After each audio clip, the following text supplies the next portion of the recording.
Hello everyone, I hope you are doing well. Today we will talk about how to fix or how to solve the problem of Trip.com UIClicon settings. In this page, you will click on apps, default apps, app settings.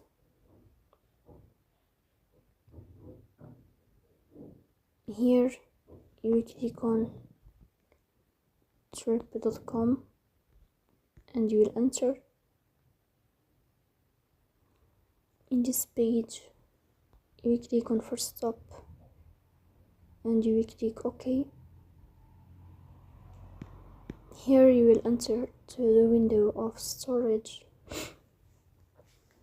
Then you will click on clear cache. In the end, you will turn off your phone and you will restart your phone again to fix that.